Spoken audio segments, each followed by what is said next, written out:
ആരംഭിച്ചു. കഴിഞ്ഞ ദിവസം നമ്മൾ എവിടം വരെയായിരുന്നു പഠിച്ച് ചിട്ടിക്കാർ സഫർ. ചിട്ടിക്കാർ സഫറിനകത്ത് നിങ്ങളിൽ കുറച്ച് പേർക്കെങ്കിലും സ്റ്റാമ്പ് കളക്ഷൻ ഉണ്ടാവുമല്ലോ എന്നൊക്കെ അവർ ചോദിച്ചിട്ടുണ്ടല്ലോ. അതിനുശേഷം ടീച്ചർ 2 ലെറ്റർ അതിനകത്ത് ആ പേജിൻ്റെ ലാസ്റ്റ് 2 ലെറ്റർ തന്നേക്കുന്നുണ്ടായിരുന്നല്ലോ. അത് നിങ്ങളെ ശ്രദ്ധിച്ച് നോക്കാൻ പറഞ്ഞായിരുന്നല്ലോ. നോക്കിയായിരുന്നോ? അതിൻ്റെ 2ൻ്റെ അഡ്രസ്സ് തമ്മിലുള്ള വ്യത്യാസം എന്തോ നിങ്ങൾ നോക്കിയായിരുന്നോ? വ്യത്യാസം വല്ലതും ഉണ്ടോ? എന്തൊക്കെയാണ് വ്യത്യാസങ്ങൾ കണ്ടല്ലോ. നിങ്ങൾ ശ്രദ്ധിച്ച് നോക്കിയ 2 അഡ്രസ്സിനകത്തും വ്യത്യാസങ്ങളുണ്ട്. അതെന്തുവാന്ന് നോക്കിയായിരുന്നോ? നമുക്ക് കേട്ടോ നോക്കാം. നോക്കി പേജ് നമ്പർ 53 എടുത്ത് പേജ് നമ്പർ 53 എടുത്ത് ആ ഫസ്റ്റ് പാരഗ്രാഫ് ഒന്ന് നോക്കിയേ. दोनों पते किस तरह से फिर के ഈ 2 ലെറ്ററുകളുടെ അഡ്രസ്സ് നോക്കി അത് ഏത് രീതിയിലാണ് വ്യത്യാസപ്പെട്ടിരിക്കുന്നത് നോക്കി. ഈ 2 ലെറ്ററിൽ നിങ്ങൾ നോക്കിയല്ലോ. നോക്കിയപ്പോൾ അതിനകത്ത് 2 ലെറ്ററിനകത്ത് വ്യത്യാസമുണ്ട്. അത് ഏത് രീതിയിലാണെന്ന് നിങ്ങൾ നോക്കിയിട്ടുണ്ടോ? നോക്കിയോ? गांधी जी को भेजे गए पत्र में पदे ही जगह पर लिखा है महात्मा गांधी जहाँ वो वहाँ वट. ആദ്യത്തെ ഒരു ലെറ്റർ കിടക്കുന്ന നേരം മഹാത്മാഗാന്ധിജിക്ക് എഴുതിക്കുക. ആ ഗാന്ധിജിക്ക് എഴുതിയ ലെറ്ററിൻ്റെ അഡ്രസ്സിനകത്ത് എന്തുവാ? ഗാന്ധിജിക്ക് അയച്ച ലെറ്ററിൻ്റെ അഡ്രസ്സിനകത്ത് എന്തു എഴുതിയിരിക്കുന്നതെന്ന് നോക്കി. ആ അഡ്രസ്സ് നോക്കി.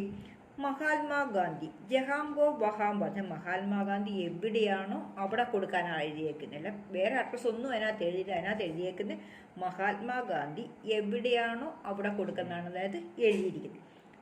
जबकि लिफाफे पर इमारत या संस्थान से लेकर शहर तक का नाम लिखा हुआ है. എന്നുവെച്ചാൽ മറ്റേ ആ ലെറ്റർ നോക്കി. ആ ലെറ്ററിൻ്റെ പുറത്ത് അതിൻ്റെ ഭംഗിയല്ല. ആ ലെറ്ററിൻ്റെ അഡ്രസ്സ് നോക്കി. ആ ലെറ്ററിൻ്റെ അഡ്രസ്സിൻ്റെ പുറത്ത് ഇമാരത്ത് എന്ന് വെച്ചാൽ ബിൽഡിങ്ങിൻ്റെ നമ്പരോ അല്ലെങ്കിൽ അതിൻ്റെ പേരോ എന്തുവാകാം. ഏത് സംസ്ഥാനം അല്ലെ ഒന്നീ അതിൻ്റെ കെട്ടിടത്തിൻ്റെ നമ്പരാകാം, അല്ലെങ്കിൽ ആ സ്ഥാപനം അല്ലെങ്കിൽ സ്ഥാപനത്തിൻ്റെ പേരാകാം, വീടാണെങ്കിൽ വീടിൻ്റെ പേരാകാം, ടൗണ് സംസ്ഥാന സെ ലേക്കർ ഷഹർ തക്ക നാം ലിഖാ ഹുവാ ഹെ. ഒന്ന് ഷഹർ ടൗണായ ടൗണിൻ്റെ പേര് അങ്ങനെ എല്ലാം എഴുതിയിട്ടുണ്ടല്ലോ. വീട്ടു നമ്പറുണ്ട്, അതിന് അഡ്രസ്സ് എഴുതിയിട്ടുണ്ട്. ഫുൾ അഡ്രസ്സ് അതിനകത്ത് എഴുതിയിട്ടുണ്ടെന്ന് സാരം. पते में सबसे छोटी भौगोलिक इकाई से शुरू करके बड़ी की ओर बढ़े ही. വെച്ചാൽ ആ ലെറ്റർ ആ അഡ്രസ്സിന് ഇപ്പോൾ നമ്മൾ ചോട്ടി ഭൗഗോളിക ഭൂമിശാസ്ത്രപരമായി പറയുവാണ്. ചെറുതിൽ നിന്നും വല്ലോട്ടാ തുടങ്ങുന്നതാണ്. അതെന്തുവാന്ന് നോക്കി. छोटी से बड़ी भौगोलिक इकाई का मतलब यह हुआ कि घर के नंबर के बाद गली मोहल्ले का नाम, फिर गांव कस्बे शहर के जिस हिस्से में है उसका नाम, फिर गांव या शहर का नाम. നമ്മളത് പറയുന്നത് എന്താണെന്ന് വെച്ചാൽ നമ്മളൊരു അഡ്രസ്സ് എഴുതുവാണെങ്കിൽ ആദ്യം നമ്മൾ എന്ത് എഴുതുന്നത് വെച്ചാൽ ഭൗഗോളിക ശാസ്ത്രം ഭൂമിശാസ്ത്രപരമായിട്ട് പറയുവാണെങ്കിൽ അത് സാധാരണക്കാരൻ ഒരു ലെറ്റർ എഴുതുവാണെങ്കിൽ അതിൻ്റെ അർത്ഥം കർക്കെ നമ്പർ കെ വെച്ചാൽ വീട്ടു നമ്പറിന് ശേഷം ഒന്നീ വീടിൻ്റെ നമ്പറാകാം അല്ലെങ്കിൽ അതിൻ്റെ പേരാകാം എന്തുവാകാം. നമ്മൾ ഈ കൊല്ലം ടൗൺ ഏരിയയിലോ മുനിസിപ്പാലിറ്റി ഏരിയയിലോ ഒക്കെ എൻ്റെ വീടിനൊക്കെ നമ്പറുകളാണ്. നമ്മുടെ ഇവിടെ ഗ്രാമപ്രദേശങ്ങളിലൊക്കെ വീടിന് പേരെഴുതുന്നത്. ആദ്യം അതിൻ്റെ വീടിൻ്റെ നമ്പരായിരിക്കാം അല്ലെങ്കിൽ പേരായിരിക്കാം, വീട്ടു നമ്പരോ പേരോ. ഗലി മുഹല്ലേക്ക നാം ഒന്നി തെരുവിൻ്റെയോ അല്ലെങ്കിൽ സ്ട്രീറ്റിൻ്റെ അർത്ഥ നഗരത്തിൻ്റെ പേരെഴുതാം. ഫിർ ഗാവ് അതിന് ശേഷം ഗാവ് ഗ്രാമത്തിൻ്റെ.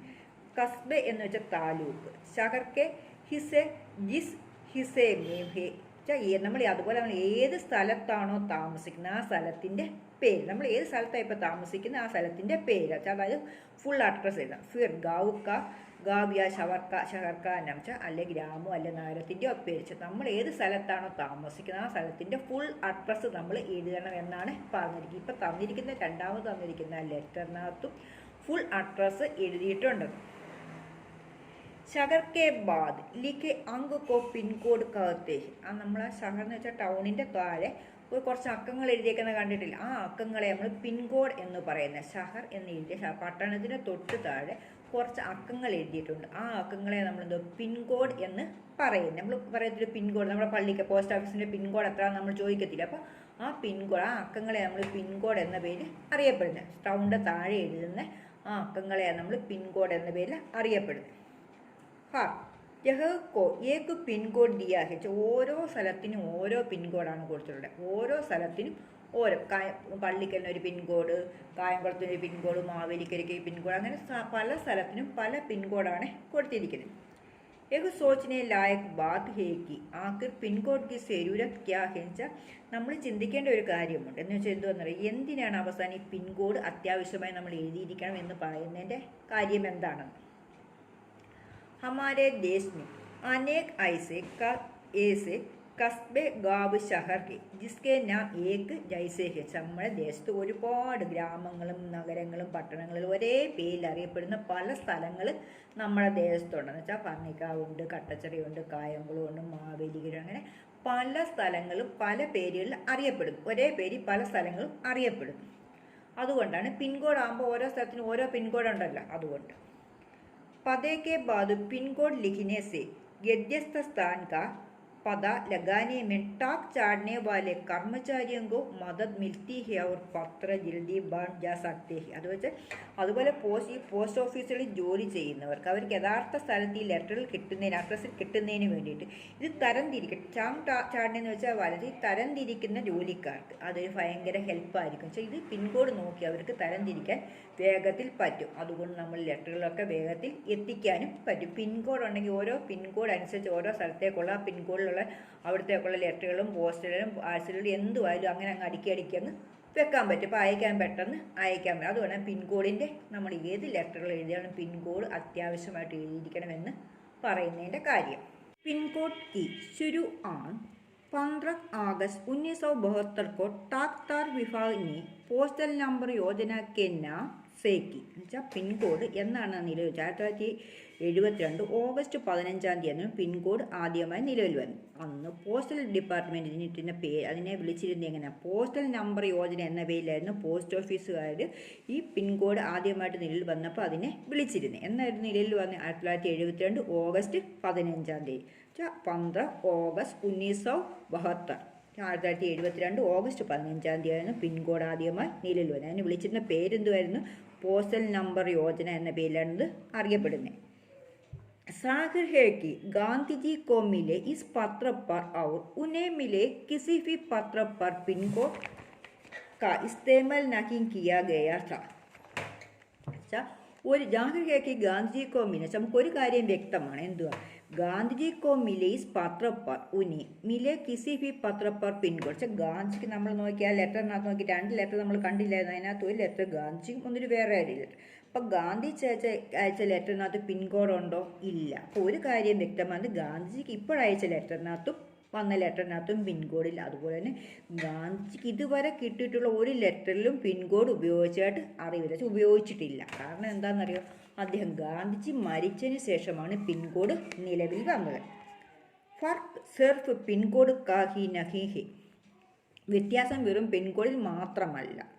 സമയക്കെ സാത്ത് ടാക് സേവായം സെ നിരന്തര ബദലാവ് ഓർ വികാസ് ഹോത്ത. വെച്ചാൽ സമയത്തിൽ മാത്രം ഓരോരോ സമയങ്ങളിൽ ഓരോരോ മാറ്റങ്ങൾ വെച്ചാൽ പോസ്റ്റ് ഓഫീസിലെ ജോലിക്കാരിലും അതുപോലെ തന്നെ അതിൻ്റെ വികാസങ്ങൾ വെച്ചാൽ ഓരോരോ സമയത്തും പോസ്റ്റ് ഓഫീസിൽ ഓരോരോ മാറ്റങ്ങൾ വെച്ചാൽ പുരോഗതികൾ ഇങ്ങനെ ഉണ്ടായിക്കൊണ്ടേ ഇരിക്കുന്നു. പണ്ട് കണ്ട പോസ്റ്റ് ഓഫീസിൻ്റെ പ്രവർത്തനമൊന്നും ഇപ്പം നമുക്ക് കാണാൻ കഴിയുന്ന അല്ല. വെച്ചാൽ ഓരോ സമയത്തും ഓരോരോ മാറ്റങ്ങൾ ഉണ്ടായിക്കൊണ്ടേ ഇരിക്കുകയാണ്.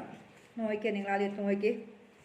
ये दोनों पते किस तरह के भिन्न है. गांधी जी को भेजे गए पत्र में पते ही जगह पर लिखा है महात्मा गांधी, जहाँ हो वहाँ बात, जबकि लिफाफे पर इमारत या संस्थान से लेकर शहर तक का नाम लिखा हुआ है.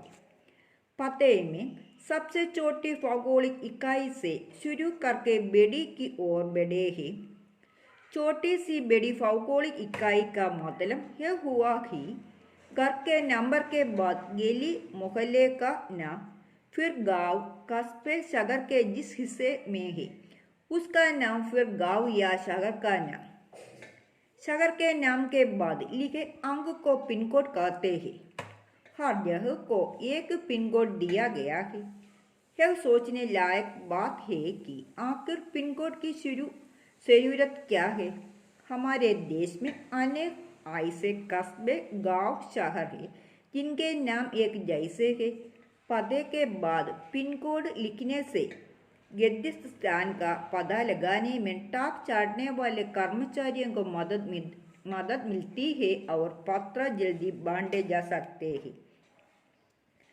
पिन कोड की शुरुआत 15 अगस्त 1972 को टाकतार विभाग ने पोस्टल नंबर योजना के नाम से ही जाकर है कि गांधी जी को मिले इस पत्र पर और उन्हें मिले किसी भी पत्र पर पिन कोड का इस्तेमाल नहीं किया गया था. फर्क सिर्फ पिन कोड कहीं नहीं है। समय के साथ ताक सेवाओं में निरंतर बदलाव और विकास होता रहता है. ഇതുപോലെ നിങ്ങൾ 2 or 3 ടൈംസ് റീഡ് ചെയ്യണം. ഓക്കെ, ധന്യവാദ്.